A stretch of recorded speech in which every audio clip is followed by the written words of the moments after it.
दोस्तों, अगर हमारे जीवन में सही शिक्षा और ज्ञान की उपलब्धि ना हो तो हमें बार बार हार का सामना करना पड़ता है और दूसरों के नज़र में गिरना भी पड़ता है। इसीलिए हमारे जीवन में सही ज्ञान और शिक्षा की उपलब्धि बहुत ही ज़रूरी है।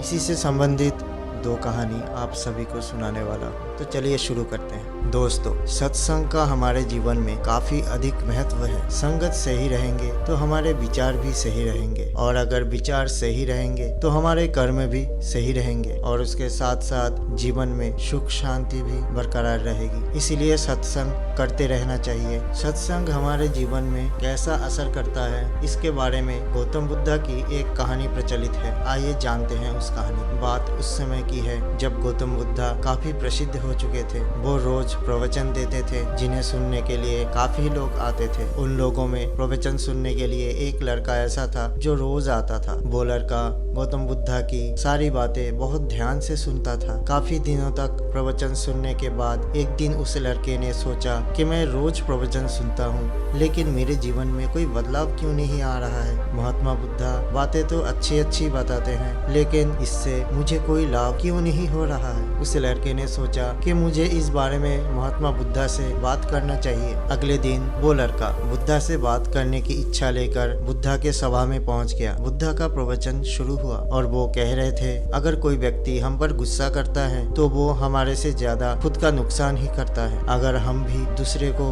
गुस्से का जवाब गुस्से से देते हैं तो हम भी खुद का ही नुकसान करते हैं। बुद्धा की ये बात सुनते ही वो लड़का खड़ा हो गया और वो कहने लगा, हे महात्मा, मैं बहुत दिनों से आपका प्रवचन सुन रहा हूँ, लेकिन मेरे जीवन में तो कोई बदलाव ही नहीं आ रहा है। मुझे तो प्रवचन सुनने का कोई लाभ ही नहीं मिल रहा। बुद्धा ने प्रवचन को बीच में रोककर उस लड़के की बात सुनने लगे। जब वो लड़का चुप हो गया तो बुद्धा ने उससे पूछा, तुम कहाँ रहते हो? लड़के ने बोला, मैं श्रावस्ती में रहता हूँ। बुद्धा ने कहा, श्रावस्ती से यहाँ तक की दूरी कितनी होगी और यहाँ आने में कितना समय लगता है? उस लड़के ने बुद्धा की बातों का जवाब दिया। तो बुद्धा ने फिर पूछा कि यहाँ आते कैसे हो? उस लड़के ने बताया, मैं कभी पैदल आ जाता हूँ और कभी कोई सवारी मिल जाए तो उसमें बैठकर आ जाता हूँ। बुद्धा ने फिर एक नया प्रश्न पूछ लिया, क्या तुम यहाँ बैठे बैठे अपने घर पहुँच सकते हो? ये प्रश्न सुनकर वो लड़का और वहाँ बैठे सारे लोग हैरान हो गए। लड़के ने कहा कि ये कैसे संभव है? मैं बैठे बैठे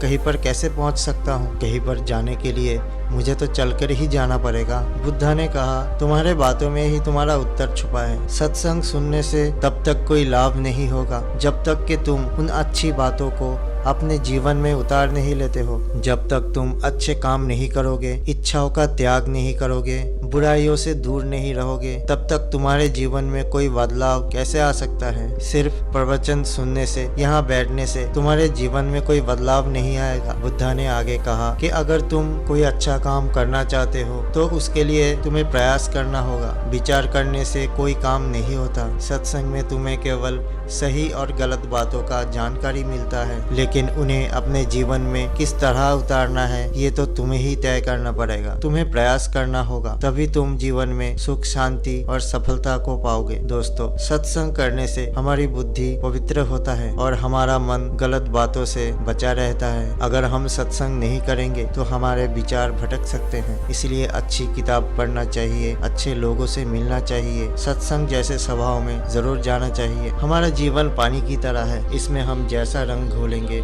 वैसा ही रंग हमारे जीवन में दिखेगा। इसलिए हम जैसे संगत में मिलेंगे वैसा संगत का रंग हमारे ऊपर चढ़ेगा। हम अगर अच्छे लोगों से मिलेंगे तो हमारे स्वभाव में भी अच्छा ही आएगा। आप खुद ही सोचिए, आप कोई काला कोयला लेके आपके ऊपर घसते रहेंगे तो वो धीरे धीरे कितना भी धोने के बाद एक दिन आपका शरीर काला ही पड़ जाएगा। लेकिन आप अगर लाल रंग या हल्दी का रंग आपके शरीर पे लगाते रहेंगे, धीरे धीरे एक दिन उस रंग का प्रभाव आपके ऊपर जरूर पड़ेगा। इसीलिए हम कहते हैं, जैसा संगत वैसा रंगत। आज की दूसरी कहानी। एक समय की बात है, महात्मा बुद्धा अपने शिष्यों के साथ मगध आए हुए थे। वहाँ एक चंदोसा नाम का मोची रहता था, जो गांव के बाहर कुटिया बनाकर रहता था। उसके परिवार में उसकी पत्नी और 4 बच्चे रहते थे। चंदोसा की कुटिया के बाहर एक बड़ा सारा तालाब था, जिसमें बरसात की पानी जमा हुआ करता था। एक दिन चंदोसा सवेरे उठकर जब तालाब के पास गया तो उसे एक कमल का फूल दिखाई दिया, जो बहुत ही दिव्य था। चंदोसा ने अपनी पत्नी फुल्लोरी के पास आया और उसे पुष्प के बारे में बताया। फुल्लोरी शांत स्वभाव की थी और वो बहुत पवित्र भी थी। फुल्लोरी ने तत्काल बताया, महात्मा बुद्धा यहाँ पर आए हुए हैं। शायद वो इस तालाब के पास से गुजरे होंगे।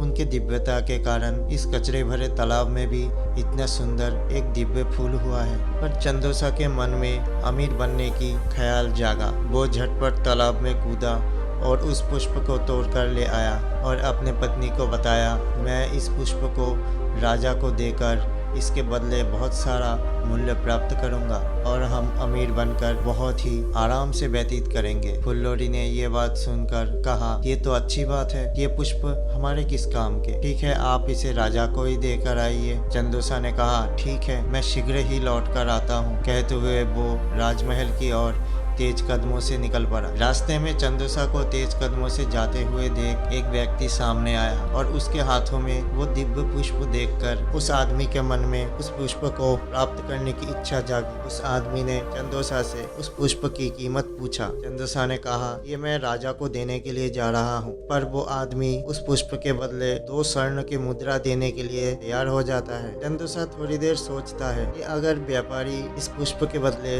2 स्वर्ण की मुद्रा दे रहा है तो राजा अवश्य ही इससे अधिक मूल्य देगा। उस व्यक्ति को मना करके चंदोसा राजमहल की ओर दौड़ता हुआ निकल गया। राह में राजा रत्नेश आते हुए दिखाई दिए। चंदोसा ने उस पुष्प को राजा को दिखाया तो राजा उस पुष्प के बदले 5 स्वर्ण के मुद्रा देने के लिए तैयार हो गए। ये देख चंदोसा सोच में पड़ गया। वो सोचने लगा, इस पुष्प में ऐसी क्या खास बात है जिसके कारण वो व्यक्ति और राजा इसे प्राप्त करना चाहता है। मेरे पास ये पुष्प है जिसका मैं प्रयोग भी नहीं जानता और मूल्य भी नहीं जानता। मैं ये नहीं जानता कि ये पुष्प कितना मूल्यवान है। मुझ में ही क्यों ये सूझबूझ नहीं है किसी चीज को देखकर उसका मूल्य या उसका महत्व समझ सकूं। ये सोचते हुए चंदोसा के दिमाग में बिजली सी क्रोध जागी। ये पुष्प वो राजा को भी ना देकर दौड़कर महात्मा बुद्धा के शरण में आ जाता है। महात्मा बुद्धा के चरणों में गिरकर वो ये पुष्प उन्हें समर्पित कर देता है और अपने शरण में संरक्षण मांगता है। महात्मा बुद्धा चंदोसा को